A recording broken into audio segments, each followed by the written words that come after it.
What's up, Bronco Nation? I'm Evan, and I am joined today by Chris Van Sickle, Carter Davis, and Chase Glorfield had to be at a birthday party. So, Womp womp. bummer. We are the Bronco Country Roundup, and this is a really, really, really long bye week. So, like, there's not a whole lot of content to cover today. We are still reveling in Boise State getting the first round bye. I was at the Seahawks game last night, and they got utterly embarrassed on national TV, so that was fun. It was But very anyways, ugly. um, we've got just a few things to cover today. We want to give our kind of takes on the Heisman. I'm pretty sure you all kind of know more or less how we feel about it, but we just wanted to give our takes, say our piece, and move on. A little bit of transfer portal stuff to talk about today, and then the basketball team. I just looked on Google, had a nice big win. They did. And They did. Chris, he's not just our man on the blue, he is our basketball correspondent. Oh, He, jeez. That's terrifying. he will be informing you on the basketball team.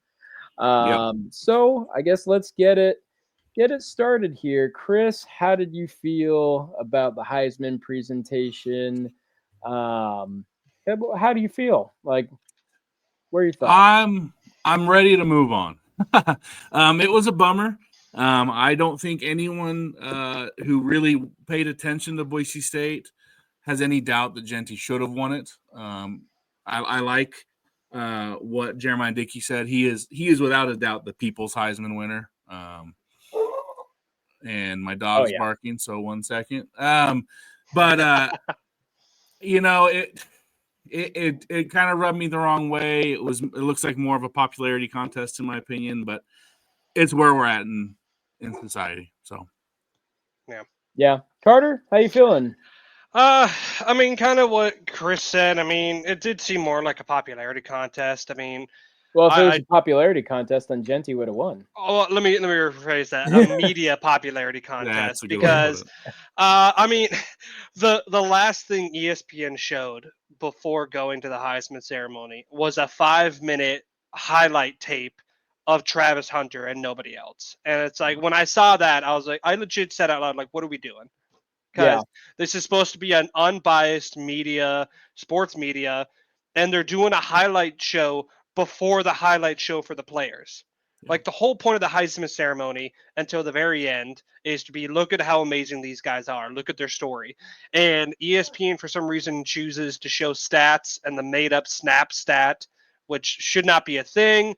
I've never seen it before.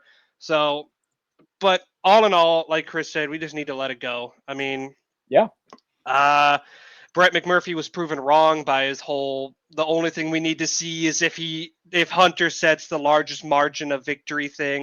It was a close race. What a hater. I'm not, don't even get me started on him. I've been throwing blows at him all season. I don't get it. But I used to really respect Brett McMurphy, and he has gone off the deep end. I don't know what's going on. I still respect his reporting, but it's just like, buddy, why do you say that? There's no point. But I mean, to kind of come back around, I obviously think Genty is the people's Heisman. He won the fan vote. The voting was a lot closer. And I truly think if Travis Hunter was on a different team, Genty would have won. But just being connected with Deion Sanders, being connected with, that whole media circus, it is what it is. Genty's still the highest finishing Bronco ever in Heisman voting. People are still loving him. This gives him more motivation for the playoff. So it sucks. Genty probably would have won any other Heisman year if Hunter wasn't there, but he didn't win. So we just got to live with it. So I was out and about showing. I had friends come in from out of town this weekend. They were Green Bay Packer fans, so we're trying to get them to move to Washington, all that good stuff. And so we're watching the Heisman ceremony while we were out. And my two friends, who are the Packer fans, they don't really watch college football that much. But since they live in Boise, they kind of started like tuning in, and they were like, "Hey, this kid's like really awesome." And so my buddy pats me on the shoulder and he says, "You know what? Like, this is actually a congratulatory moment because now we know for sure that Ashton Jeanty is going to have a great career in the NFL." It's like no Heisman winner goes on to do well in the NFL. That's true. The Heisman curse is a very real Yeah. thing. The Heisman I mean, curse. there's a reason there's a lot of guys there that won the Heisman that were at the ceremony, like Mark Ingram, like Cam Newton, like, I mean, God, what was another one? And Like Johnny Manziel, like, yeah. And I have to say, in this case, couldn't have happened to a better guy. Well, yeah. Wow. Also, one more thing. Why in the world was Deion Sanders and Shador Sanders sitting with Travis Hunter And during his Lil interview? Wayne. And Lil Wayne. Yeah. Why Oh, were they come on. there? Like, And everybody Spencer brought their Danielson is like parents. pushed off to the back. Yeah, And is everybody brought their parents. Everybody was like talking about their family, and then Hunter has to like thank his dad through the TV. It's like, why is your dad not there? Like, it just seemed weird. It just was the cherry on top of like, this is all media. Deion Sanders should be in the crowd, not next to him when he's giving his interview. Like, it's just weird. Yeah. Don't love it. Generational glaze from ESPN, but Anyways, but Bronco Nation, we just wanted to get our little this is our kind of like little therapy session about the Heisman. Ashton Jeanty is absolutely, well, actually, I think he has pretty much solidified himself as the GOAT of Boise State history. But Carter, Chris, do you think he has surpassed Kellen Moore? I mean, that's like saying, like, is Eisenhower better than Washington? Like, they're both great presidents. They're both great generals, just different generations. I had somebody on X ask me this question, and I said Ashton Jeanty by a razor-thin margin, and here's the reason why. Those Kellen Moore teams had NFL talent everywhere. A good enough quarterback still could have probably done good. I don't know about 50-3. I don't know about like the Fiesta Bowls and all that. I don't know about the records, but Boise State still could have been good. Ashton Jeanty is the whole reason we are in the college football playoff right now. Yeah. You cannot convince me otherwise. You cannot convince me that if Sire Gaines was plugged in, we're in the CFP. Like, and so I think Ashton is 1A and Kellen is 1B. But Ashton gets that nod because he did more with less. While Kellen, he still did a lot, but I mean, some of the best Broncos you can list off were from his era. Oh, yeah. And so it's just that kind of like, it was a team effort to get there, while it was really just a Jeanty effort to get there right now. So that's kind of my distinction of it. I think for me, it's more the off the field things. Like, I'm not saying Kellen Moore was bad off the field. Kellen Moore was more of a quiet type. I don't want to say introverted type of leader. He was a commander on the field, but off the field, not to cut you off, also college football is just different than it was when Kellen's day. But continue, Oh yeah, well, I mean, like, you still had the Cam Newtons at Auburn. Like, there was still like Marcus Mariota at Oregon. There was still some of that vocal leadership. Kellen's more of that kind of silent, quiet. Was it like the something assassin? I can't remember the cerebral assassin or something. Yeah, something like that. Well, that's Triple H, cerebral. My bad. I like that. Ashton Jeanty is all things. He's a leader on the field, leader off the field. He started a scholarship at Boise State. He embraced kind of the attention of the moment and made it about elevating not just himself, but elevating the program, and took that opportunity. Like, he really embodies a Bronco for life. And ultimately, I think like that's kind of what takes the cake for me. Because yes, Kellen comes to a few games every couple years or whatnot. Does he? Every like few years he goes to a basketball game. I can't remember the last time Kellen Moore was in Boise. I'm gonna be honest with you. I don't know. Yeah, I want to say it was like 2018, something like that. I want to say it was a little sooner than that, but it was a basketball. It was like a pretty big time basketball game. It's like San Diego State or something. Yeah. Every once in a while, but like Ashton Jeanty, it feels like, he's going to rep Boise State, and he's going to be proud to do it. Yeah. So yeah. I don't know. Moving on though, because transfer portal. Now there isn't a whole lot of information to give as to recruits coming, or not recruits, but portal guys coming in.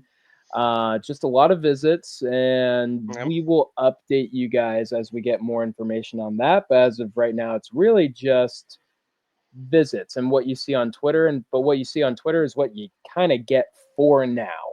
So Yep. I mean, yep. The head man Kevin has told us that, like, they're keeping everything quiet, keeping everything locked down. Really, I mean, there's nothing that we can really tell you guys. And half the reason we kind of do all this is to get that info before you guys.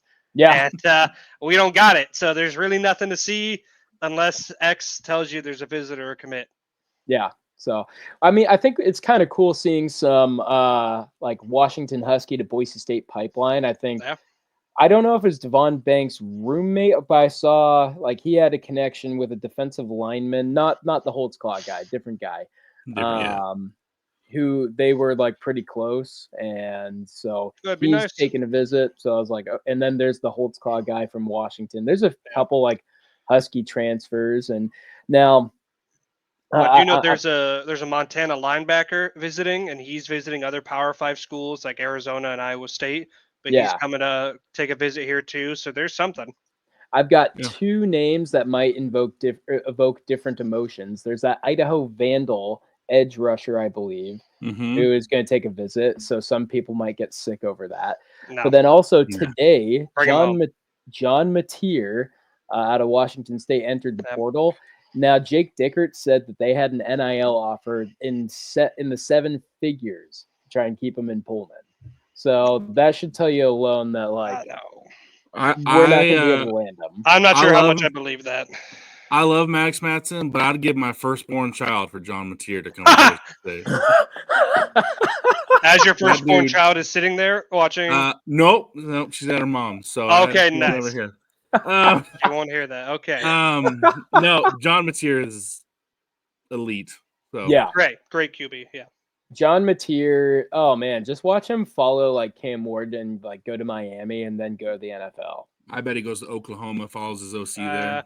I think that's Oh, what's been reported is that on 3, I think already reported him to Oklahoma, but who's to say? But But man, wouldn't still. it be cool just to like it's like when you buy a lotto ticket, like you know you're not gonna win, but at least you get a week of like daydreaming a little bit. Isn't that what everyone Van Sickle does? Stadium. That's what we would name Albertson Stadium. Fancy. Yeah, but I mean, honestly, Washington State should use that money to kind of update their program. Sure. 7 tiers. I mean, I don't know. I've seen a lot of people complaining about their stadium. Maybe they should put it towards that. Like, I Martin don't know. Stadium, I've heard needs a little bit of love. Yeah. So, I mean, you can't compete with Oklahoma. They tried. Yeah. Try to just build up your program at that point. Yeah.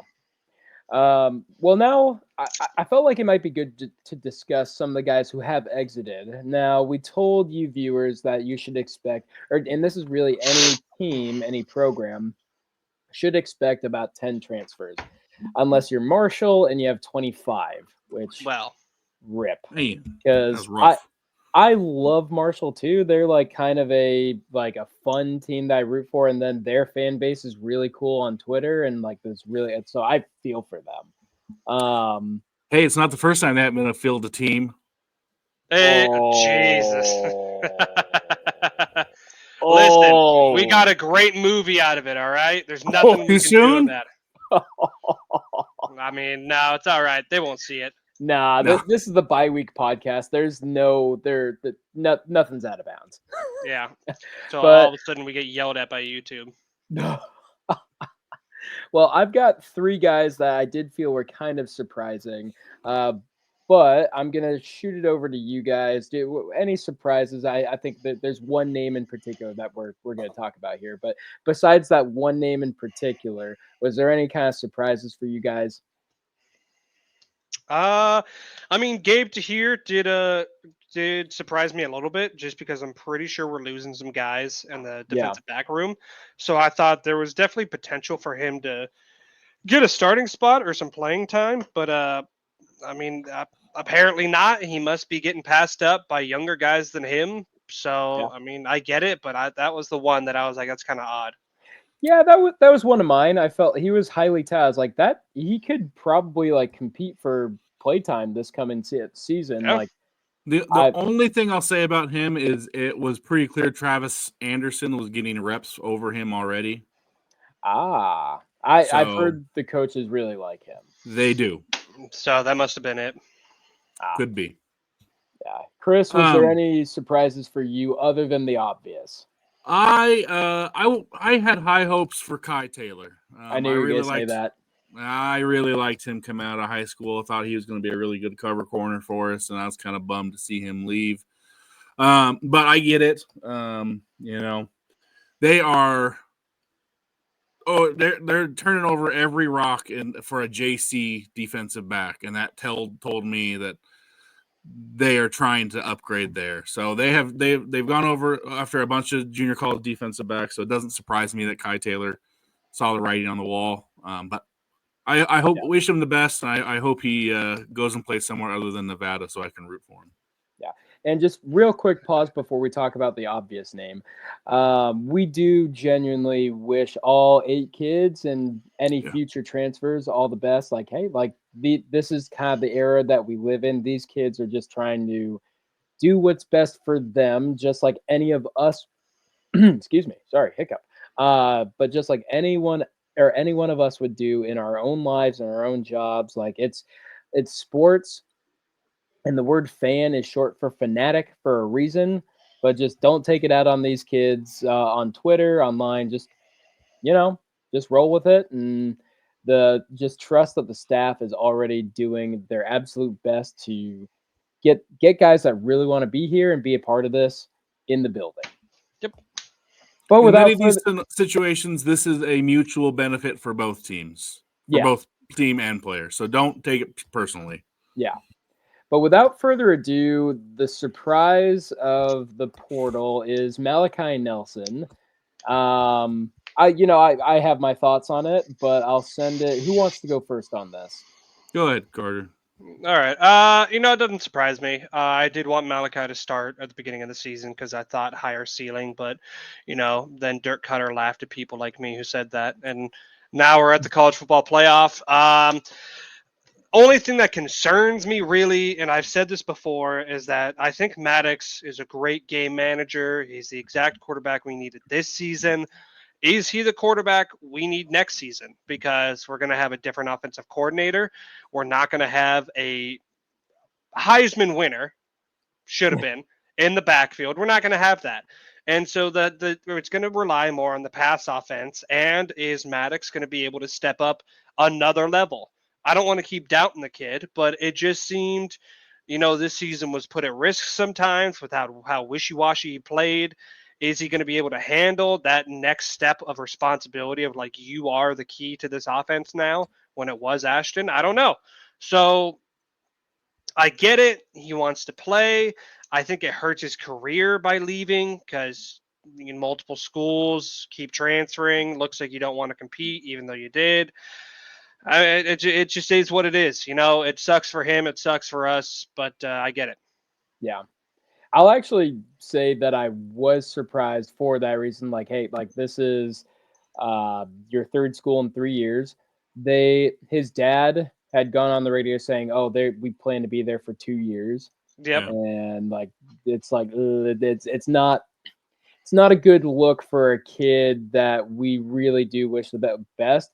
I think it is like you really nailed it. It's like, is Maddox Madsen the QB for next season? We don't know. Like I love what Maddox has done, but there has to be a greater emphasis on the passing game and less game management. Is Maddox the guy to do that? I don't know. And could a year in the system, a system that is going to change, maybe dramatically, maybe not so if they do an internal hire, which so long Steve Cooper, by the way, that was our guess, and our guess is wrong. So sorry, viewers, but it just kind of depends. But you also have a full year in the system with these wide receivers to build rapport, and you're going to have to do that all over again at third school. And there's a name that comes to mind that I really don't want to come true for Malachi Nelson, because like just in interviews, he is a fantastic person. That's Tate Martell. And it's looking that way. Yeah. I mean, I don't think there's quite as many off the field issues as Tate Martell. Yeah. He had quite the ego and wasn't afraid to tell you about it. But as far as just physical talents wise, there's some parallels, sure. Yeah. So that's kind of I was surprised, just because I thought like, hey, like you can compete and be poised to maybe earn that starting job this coming season with a team that has a very clear shot, as we just showed, at a CFP. Yeah. Yeah. So I don't know.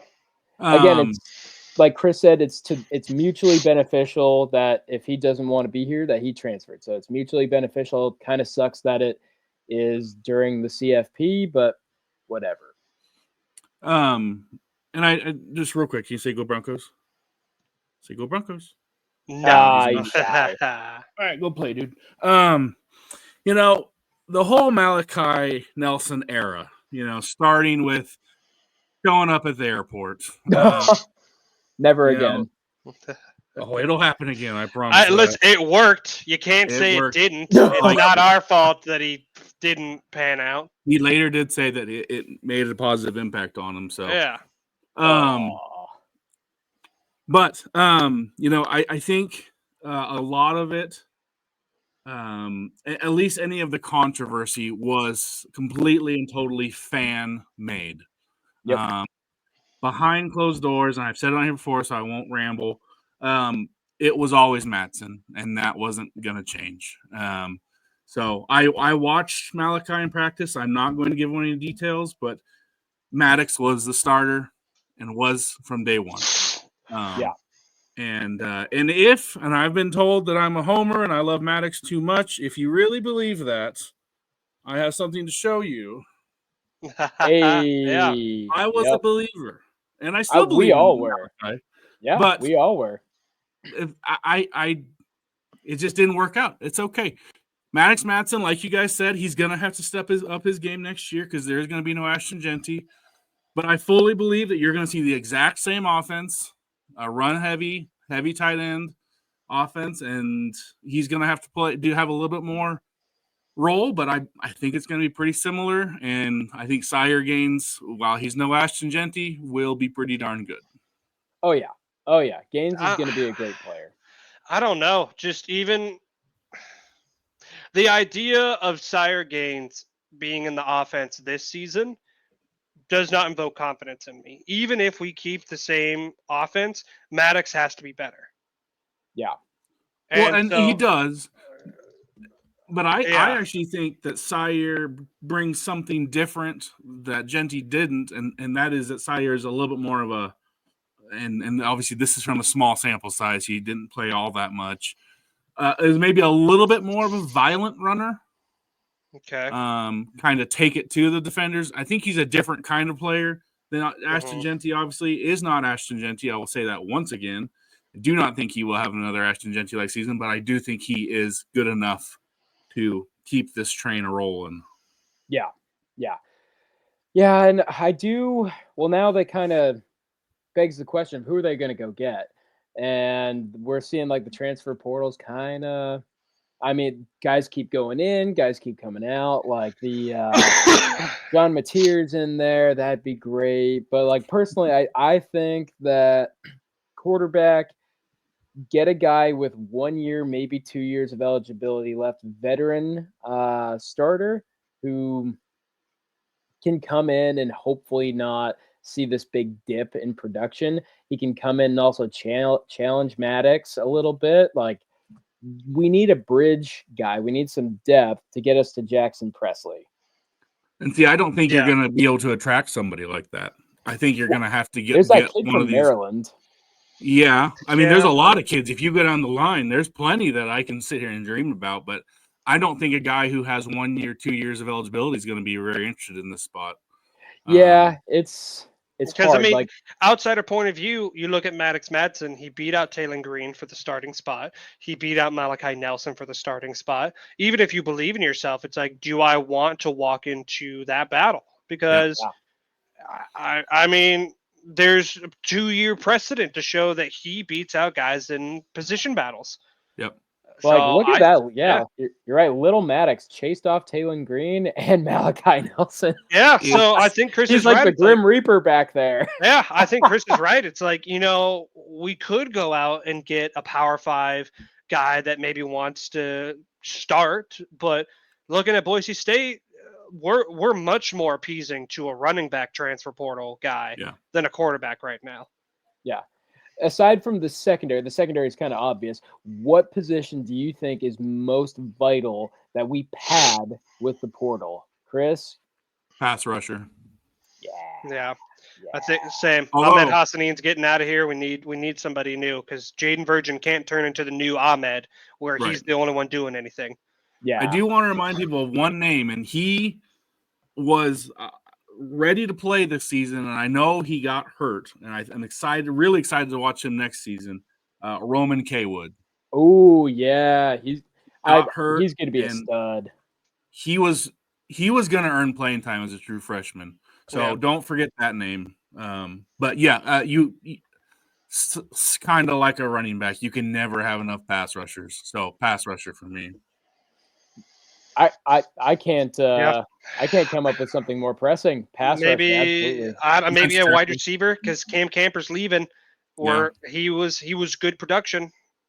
That's true, and I don't really love our wide receiver room as is. Yeah, I mean Prince Strawn I think really was held back by Camper showing up, so Prince Strawn I think could take new strides, but that's still an unknown. We need somebody to replace that kind of second our wide receiver 2, kind of wide receiver 1 sometimes position. Yeah. Well, we still have Caples. Caples is coming back. I could see Cam Bates taking on a much bigger role. I thought he should have taken on a bigger role this season, personally, but and a little bit more than just some end arounds. He's an explosive player. And then Can I just say they telegraphed that because basically the only time that we do that is when we're doing the end around to Cam Bates. Like we don't do that many motions anymore, and it's like, okay, so here it comes. I wonder what's going to happen here. Here comes number 80. Exactly, but yeah, wide receiver, defensive tackle as well. Herbert Gumm's gone. Sheldon Newton gone. Give me a big 325-pound nose tackle. Give me a big run stuffer with some beef. Yep. Like, give me a college Vince Wilfork. That's just a big bowling Those don't grow on trees, and if they did, the tree would probably snap. So. All right. Well, I think we've kind of exhausted the transfer portal, but viewers, leave us in the comments who's on your wish list. I don't care how fantastical it is. Like it's like having a lotto ticket. Like what I said, dream a little bit. Like who's on your portal wish list? But now, anyways, moving on to our final segment tonight. Chris, tell us a little bit about basketball and that nice little win they had over St. Mary's, and let's send the viewers home happy. Yeah. So the basketball season so far has been pretty up and down. Great win Clemson, bad loss against Washington State, great win against St. Mary's. So who knows? Obviously, Tyson Degenhart is your headliner here. He's doing Tyson Degenhart things, 17 points a game already. But the biggest surprise is definitely going to be Javon Buchanan, a guy who played at the NAIA level last year, and he's just killing it. Is pushing Andrew Meadow for the starting spot. Andrew Meadow's still playing very well, but he's just playing so good you can't not start him, honestly. Playing his way on a couple the court. Big games. Yeah, exactly. You got conference play starting up this upcoming weekend against Air Force. Hope you all go out to the extra mile. It's going to be great. This team is still finding itself. They're still tweaking the starting lineup. Dylan Anderson, big former 5-star recruit, went to Arizona, 7-foot guy. Isn't playing to his ability yet, and he still could. I have high hopes for him, but he's getting out muscled right now, and he's going to have to work on that. Looks like Omar Stanley is going to move to that 5 spot for long term until Dylan Anderson's ready. And it's a very good team. This is the first time they've been picked to win the Mountain West. This is a very good conference still. A lot of people said San Diego State was going to have a down year. They are not at all. So it's an exciting team. Alvaro Cardenas, the San Jose State transfer, has a huge leadership role on this team and is playing very well. So, this is obviously we've talked about nothing but football so far, and it kind of being that long bye week, I figured we'd kind of give basketball a plug here. And we'll probably get more into it after football season and when they're playing the big conference games. But overall, it's a very good team. A couple very nice wins. Bad loss to Washington State where they looked really bad. And then a not great loss against Boston College in the Cayman Islands Classic. But it's an exciting team. I hope you all get out and watch them. Tyson Degenhart is the Ashton Genty of Boise State basketball. It's that simple. He's a once in a generation kind of player. So get out, watch him. His best basketball is still to be played this season too. He said he's shooting 16% from the 3-point line, which is, 16% on anything is pretty rough. So, but check them out, and we'll talk more about them after Boise State wins the national championship in football. Absolutely. Yes. Well, you heard the man, viewers. Go check out some basketball. And to end tonight, I have some terrible, terrible news. Well, no. It has been reported by Pete Thamel. So that's the authority on college football, that the number 1 player in the transfer portal, Alabama junior defensive tackle Jaheim Otis, has committed to Colorado. This sucks. I thought we were leaving on a good note, Evan. Nope. Yeah. Nope. No. More depression for an overhyped team that's going to miss the Big 12 championship again. Just the Kardashians keep getting more annoying. Basically. All right. Well, on that terrible disappointment, viewers, it's time to end a shorter podcast tonight, but that's what you get with the bye week. As always, we hope you enjoyed. Please comment, like the video, subscribe to the channel, and we will see you next week. Go Broncos!